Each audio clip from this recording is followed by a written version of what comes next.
అల్లూరి జిల్లా మత్స్యగడ్డలో చిన్నారి జ్ఞానేశ్వరి అదృశ్యమై 9వ రోజుకు చేరుకున్నా ఇంకా ఆచూకీ లభించలేదు.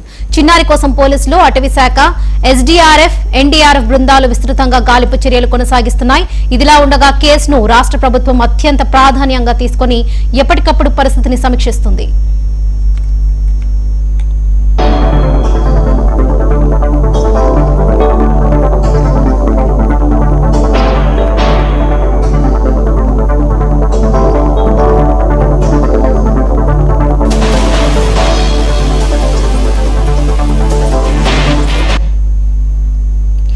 చిన్నారి జ్ఞానేశ్వరి అదృశ్యం కేసులో గాలింపు చర్యలు 9వ రోజుకు చేరుకున్నాయి. డిప్యూటీ సీఎం పవన్ కళ్యాణ్ ఆదేశాల మేరకు ఎన్డీఆర్ఎఫ్ బృందాలు రంగంలోకి దిగి ముమ్మరంగా అన్వేషణ కొనసాగిస్తున్నాయి. ఇప్పటికే పోలీసులు, అటవీ శాఖ సిబ్బంది, ఎస్డీఆర్ఎఫ్ బృందాలు సంయుక్తంగా అడవులు, లోయలు, వాగులు, పరిసర ప్రాంతాల్లో గాలిస్తున్నారు.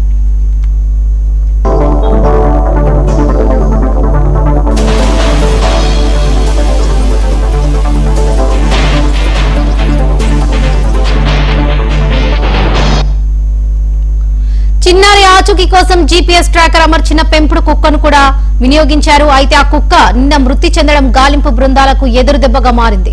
అయినప్పటికీ అధికారులు ఎక్కడా వెనక్కి తగ్గకుండా అన్ని అవకాశాలను పరిశీలిస్తూ శోధన కొనసాగిస్తున్నారు.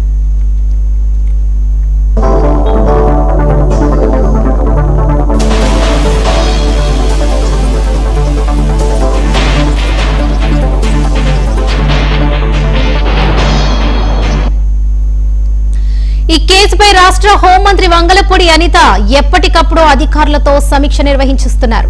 గాలింపు చర్యల పురోగతిపై వివరాలు తెలుసుకుంటూ అవసరమైన సూచనలు చేస్తున్నారు. హోంమంత్రి ఆదేశాలతో ఎస్డీఆర్ఎఫ్, ఎన్డీఆర్ఎఫ్, అటవీ శాఖ సిబ్బంది మరింత సమన్వయంతో పనిచేస్తున్నారు.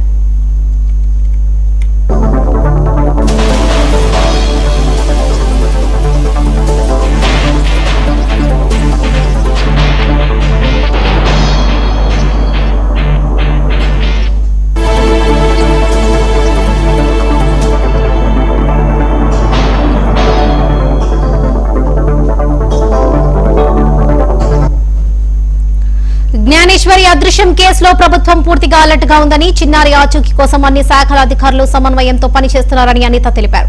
గాలింపు చర్యలను నిరంతరం పర్యవేక్షిస్తున్నామని, ప్రతి అవకాశాన్ని పరిశీలిస్తూ చిన్నారిని క్షేమంగా గుర్తించేందుకు ప్రభుత్వం అన్ని విధాలా కృషి చేస్తుందని తెలిపారు.